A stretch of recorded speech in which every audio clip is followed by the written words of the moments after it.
नमस्कार, आप देख रहे हैं जी बिहार झारखंड और मैं हूं आपके साथ राजेश कुमार। कहते हैं स्वस्थ शरीर के लिए स्वस्थ आंखों का होना बेहद जरूरी है, क्योंकि इसी के सहारे हम रंग बिरंगी दुनिया को देखते हैं।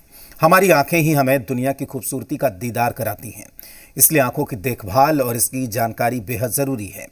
आज हमारे साथ जुड़ रहे हैं जाने माने eye specialist doctor Satya Prakash Tiwari. वे दृष्टिपुंज आई हॉस्पिटल पटना के डायरेक्टर हैं।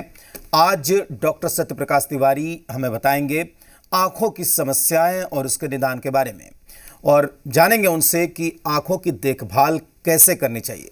तो डॉक्टर सत्यप्रकाश तिवारी जी, बहुत स्वागत है आपका आज के कार्यक्रम में। जी नमस्कार, बहुत बहुत धन्यवाद। तो ये सबसे पहला सवाल तो यही होगा कि आंखों की कौन कौन सी महत्वपूर्ण बीमारियां हैं और आजकल ज़्यादातर लोग किन बीमारियों से पीड़ित हो रहे हैं आंखों की? देखिए, जैसा कि हम सभी जानते हैं कि आंखों की दो तीन जो सबसे महत्व बीमारियां हैं, उसमें एक तो है चश्मे का नंबर होना, जिसको हम लोग रिफ्रैक्टिव एरर भी कहते हैं। उसमें माइनस का नंबर है तो मायोपिया, अगर प्लस का नंबर है तो हाइपरोपिया कहते हैं। तो चश्मे का बीमारी है, और ये सबसे आसान बीमारी इसलिए है कि कहीं भी जाएंगे, जांच कराएंगे, चश्मे का नंबर मिल जाएगा और आपको फिर स्पष्ट दिखने लगता है। जो दूसरी सबसे कॉमन और महत्वपूर्ण बीमारी है, उसको मोतियाबिंद या कैटरेक्ट बोलते हैं, जो कि सामान्यतः उम्र बढ़ने में लगभग सबको होती है। उम्र 50, 55, 60 क्रॉस करने पर होती है, कभी कभी कम उम्र में भी हो सकती है। तो ये मोतियाबिंद की बीमारी का तो ऑपरेशन ही इलाज है। तो ये दो महत्वपूर्ण बीमारी है। इसके अलावा वर्तमान में जो सबसे एक बीमारी जो बहुत जटिल होती जा रही है और ज़्यादातर हमारी जनसंख्या प्रभावित हो रही है, उससे हम लोग डायबिटिक रेटिनोपैथी कहते हैं। जैसा कि हम जानते हैं कि हमारा भारतवर्ष दुनिया में डायबिटीज़ के रोगियों का सबसे बड़ा एक स्थान है, जहां डायबिटीज़ के मरीज रहते हैं, मधुमेह के। इसको वर्ल्ड कैपिटल ऑफ डायबिटीज़ भी कहा जाने लगा है। और ये जो भी डायबिटीज़ के मरीज हैं, जब वो लंबे समय से डायबिटीज़ से ग्रस्त रहते हैं तो उनके आँख का रेटिना भी प्रभावित होने लगता है, उसमें ब्लीडिंग होने लगती है, कई बार खिंचाव उत्पन्न होता है, कई बार स्वेलिंग हो जाती है, कई बार रेटिना डिटैच भी हो जाता है। तो ये बड़ी कॉमन और सीरियस बीमारी होती जा रही है। इसको हम लोग डायबिटिक रेटिनोपैथी कहते हैं। इसके अलावा कुछ अन्य महत्वपूर्ण बीमारियां हैं, जिन्हें हम एज रिलेटेड मैकुलर डिजेनरेशन कहते हैं, या ग्लोकोमा कहते हैं, या फिर बच्चों में आजकल बहुत ज़्यादा मोबाइल टैबलेट देखते हैं, या जो वर्किंग क्लास है, जो कंप्यूटर पर काम करता है, तो उनमें स्क्रीन एक्सपोजर की वजह से कंप्यूटर विजन सिंड्रोम भी आजकल बहुत ज़्यादा देखा जा रहा है। तो यही कुछ महत्वपूर्ण और कॉमन बीमारियां हैं जो आंखों के लिए आज के समय में ज्वलंत समस्या बनी हुई है। ठीक है डॉक्टर साहब, ये सवाल ये है कि जैसे आंखों की बीमारियों के बारे में बात की, तो अब टेक्नोलॉजी भी तो नई आ गई है, कई सारी आ गई हैं जिसके जरिए इलाज हो रहा है। तो रेटिना के इलाज में कौन सी नई तकनीक आई है? देखिए, रेटिना आंख का सबसे अंदरूनी भाग है, सबसे पीछे होता है। आगे सामने से देखने पर वो आंख में दिखाई नहीं पड़ता है। उसको देखने के लिए विशेष यंत्र और प्रशिक्षण की आवश्यकता होती है। पुराने ज़माने में इसको देख पाना बड़ा मुश्किल होता था, लेकिन अब आज के ज़माने में, मॉडर्न टेक्नोलॉजी के ज़माने में, बहुत ही एडवांस फंडस कैमरा आ गए हैं, जिनसे हम लोग रेटिना की फोटोग्राफी कर पाते हैं। साथ ही ऑप्टिकल कोहेरेंस टोमोग्राफी मशीन आ चुकी है, जिसमें रेटिना का स्कैनिंग हो जाता है, उसकी एक एक लेयर की डिटेल्स दिख जाती है। इसके अलावा रेटिना की एंजियोग्राफी, जिसमें हम लोग डाई इंजेक्शन दे के वेन में उसकी एंजियोग्राफी कर लेते हैं, ताकि उसमें ब्लड फ्लो ठीक हो रहा है कि नहीं। अब आजकल के ज़माने में बिना डाई इंजेक्ट किए हुए, बिना इंजेक्शन के एंजियोग्राफी भी रेटिना की होने लगी है, जिसको हम लोग ओसीटी एंजियोग्राफी कहते हैं। साथ ही साथ इलाज के लिए इसमें मोनोक्लोनल एंटीबॉडी और लेज़र ट्रीटमेंट का जो वर्तमान समय में इन्वेंशन हुआ है, उससे रेटिना के इलाज में मदद मिली है। उससे भी बड़ी बात है कि रेटिना में कोई भी जब समस्या उत्पन्न हो रही है, ब्लीडिंग या रेटिना डिटैच हो रहा है, और जब उसका ऑपरेशन की आवश्यकता है, तो उसके ऑपरेशन के लिए अत्यंत एडवांस और उन्नत microscope, wide field viewing system और विट्रेक्टमी मशीन, जिससे हम लोग रेटिना का ऑपरेशन करते हैं, उसमें नई मशीनें आ गई हैं। इन मशीनों के आने से रेटिना की बीमारियों की जांच और इलाज में एक बहुत बड़ी क्रांति आई है। और पहले जो बीमारियां प्रायः लाइलाज समझी जाती थी, होने के बाद मरीजों की रोशनी नहीं वापस आती थी, उन बीमारियों का भी सफलतापूर्वक इलाज हो रहा है और मरीजों की खोई हुई दृष्टि पुनः वापस आ जा रही है। तो रेटिना के इलाज में टेक्नोलॉजी ने बहुत मदद की है। ठीक है, अभी आप बात भी कर रहे थे, डायबिटीज की बात कर रहे थे कि उससे कई तरह की आंखों की बीमारियां आ जाती हैं। तो कौन कौन सी बीमारियां हैं जिनका खतरा जो है वो डायबिटीज के मरीजों को रहता है आंखों को लेकर? देखिए, डायबिटीज एक ऐसी बीमारी है जो शरीर के हर अंग को प्रभावित करती है। आंखों में भी देखिए, अगर हम पलक देखें तो पलक की ग्लैंड कई बार ब्लॉक होने लगती है, उसकी वजह से आंखों में सूखापन, पानी आने की समस्या हो सकती है, जिसको एमजीडी या मेबोनियम ग्लैंड डिसफंक्शन कहते हैं। फिर हम आंख के अंदर जाएं तो आंख में मोतियाबिंद भी डायबिटीज के मरीजों में जल्दी बनता है। लेकिन ये सब उतनी महत्वपूर्ण बीमारी इसलिए नहीं है कि एमजीडी है तो ड्रॉप से या परहेज से काम चलता है। मोतियाबिंद हुआ तो एक बार ऑपरेशन हुआ, लेंस लग गया, मरीज को पूर्णतः ठीक हो जाता है। लेकिन जो सबसे महत्वपूर्ण चीज़ है जो डायबिटीज में प्रभावित हुई थी वो रेटिना ही है।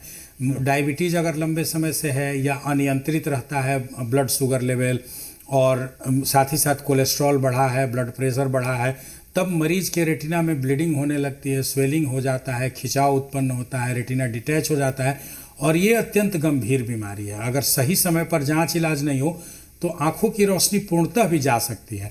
इसलिए मैं एक महत्वपूर्ण संदेश देना चाहूँगा आम जनता को कि जिन्हें भी शुगर है वो अपनी बाकी जांच और इलाज के साथ साथ ये नियम बनाए कि आंख में कोई दिक्कत ना हो, फिर भी साल में एक बार जरूर आंख के पर्दे की डिटेल जांच अपने किसी नज़दीकी आंख के नेत्र रोग विशेषज्ञ से कराएं, ताकि अगर रेटिना में कोई डायबिटीज से रिलेटेड विकार उत्पन्न होता है तो उसकी समय पर जांच और सही इलाज किया जा सके।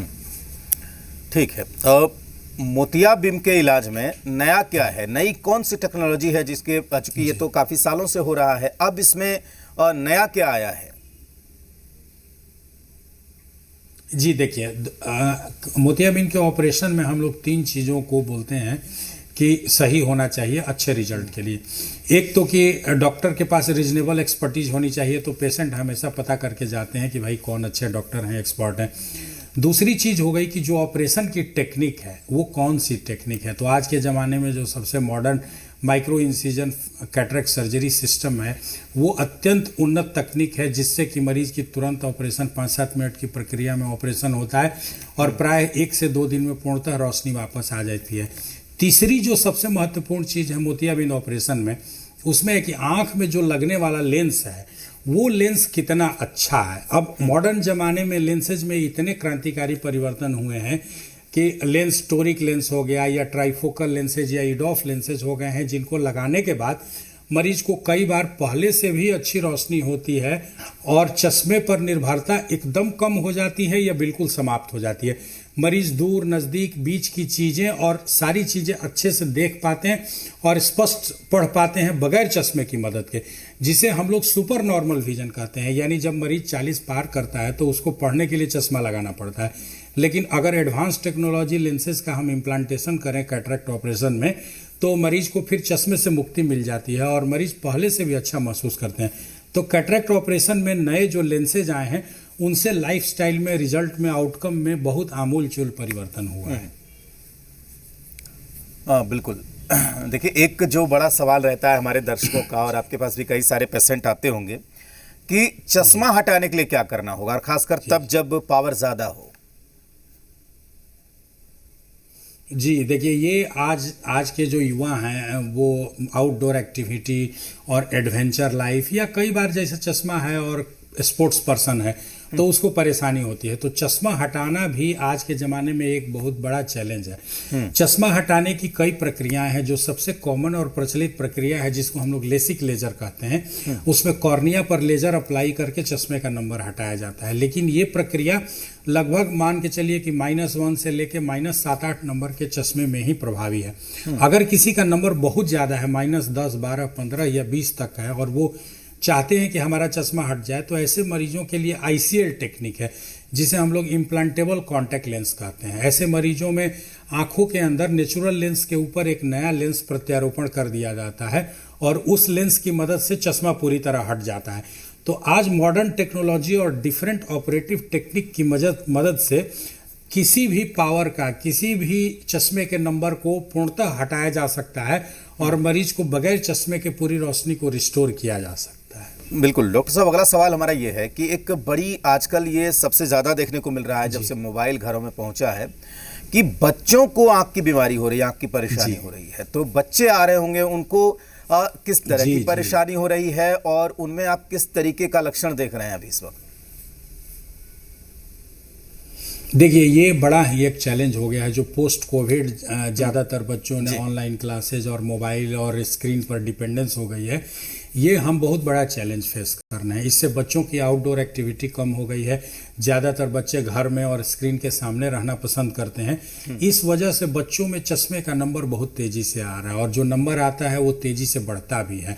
साथ ही साथ बच्चों में इसके वजह से भेंगापन यानी स्क्विंट की समस्या हो रही है, ड्राई आई की समस्या हो रही है, बच्चों में एलर्जी, इचिंग, इरिटेशन हो रहा है। हमें ये चीज़ ध्यान देने की आवश्यकता है कि बच्चे की उम्र अगर 5 साल से कम है तो स्क्रीन उनको दिन भर में 24 घंटे में 1 घंटे से ज़्यादा न दें। 5 साल से उम्र ज़्यादा के बच्चे हैं तो मैक्सिमम 24 घंटे में 2 घंटे से ज़्यादा ना हो। साथ साथ उन्हें हम इनकरेज करें कि हर दिन 2-3 घंटे बाहर आउटडोर एक्टिविटी, घूमना टहलना या बाहर खेलना, इस तरह की चीज़ों पर बच्चे रहें ताकि उनका जो ये स्क्रीन पर डिपेंडेंस है वो कम हो।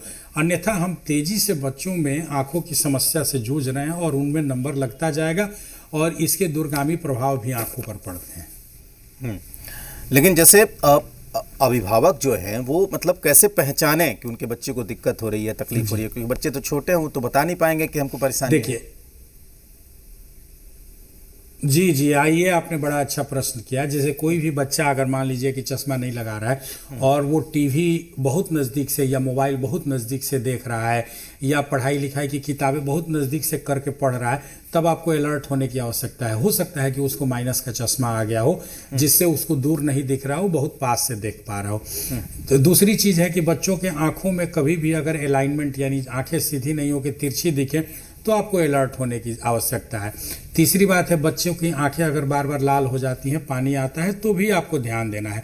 और आजकल बड़ी एक अच्छी चीज़ हो गई है कि प्राय सभी स्कूलों में रूटीनली आई स्क्रीनिंग टेस्ट और हेल्थ स्क्रीनिंग कैंप हुआ करते हैं, तो कई बार उनमें भी बच्चों के आंखों की समस्या डिटेक्ट होती है और फिर वो आते हैं आंखों के डॉक्टर के पास। दूसरी एक चीज़ है कि जो क्लास टीचर हैं वो भी कई बार डिटेक्ट करते हैं, स्क्रीनिंग ना हो फिर भी बच्चा अगर क्लासरूम में पीछे बैठता है और बोर्ड पर से वो लिख नहीं पा रहा है तो इसका अर्थ है कि उसको चश्मे का नंबर आ रहा है। अगर आगे बैठता है तो लिख लेता है, पीछे बैठता है तो नहीं लिख पाता है, या वो बगल वाले अपने मित्र की कॉपी से देख के लिख रहा है, तो अलर्ट हो जाए। बच्चे को आंख जांच कराने की आवश्यकता है, उसको हो सकता है चश्मे का नंबर आ रहा हो।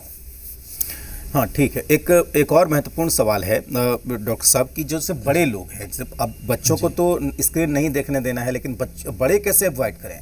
हमें चश्मा भी है, आंख में नंबर भी है, पावर ज़्यादा भी है, लेकिन हमारी मजबूरी है कि दिन रात स्क्रीन को देखना। कई लोग कंप्यूटर पे, लैपटॉप पे काम करते हैं, ऑफिस में कंप्यूटर पे, तो उनके लिए क्या सलाह रहेगी और क्या आप बताना चाहेंगे उनको? जी, ये भी बड़ा अच्छा प्रश्न है, समसामयिक प्रश्न है। देखिए, जिनका प्रोफेशन ही है स्क्रीन से, उनके लिए तो स्क्रीन को छोड़ पाना संभव नहीं है। तो स्क्रीन पर काम करते हुए हमारी आंखें कैसे ठीक रहें, ये बड़ा ही महत्वपूर्ण है। उसके लिए आपको क्या करना है कि जब भी स्क्रीन पर काम करें तो बार बार गेज शिफ्टिंग करें, यानी स्क्रीन पर देख रहे हैं, बीच बीच में दूर देखें। दूसरी बात है, पलक बहुत ध्यान से देख रहे हैं स्क्रीन को, पलक झपकना भूल जाते हैं, बार बार पलक झपकते रहें। संभव हो तो जैसे कंप्यूटर पर हम काम कर रहे हैं, 20 मिनट हमने काम किया तो 1 मिनट का शॉर्ट ब्रेक लेके बैठे बैठे अपनी चेयर पर 1 मिनट आंख बंद करके आंख को रेस्ट दे लिया। साथ ही साथ कुछ आर्टिफिशियल टीयर ड्रॉप होती हैं जो कि लंबे समय स्क्रीन एक्सपोजर से आंखों में सूखापन होने लगता है, तो वो ड्रॉप के इस्तेमाल करने से वो ड्राइनेस की समस्या चली जाती है। तो इन 3-4 चीज़ों को ध्यान देने से स्क्रीन पर काम करते हुए भी हम अपनी आंखें स्वस्थ रख सकते हैं। ठीक है, चलिए डॉक्टर सत्यप्रकाश तिवारी, बहुत शुक्रिया आपका हमारे साथ जुड़ने के लिए और हमारे तमाम सवालों का जवाब देने के लिए।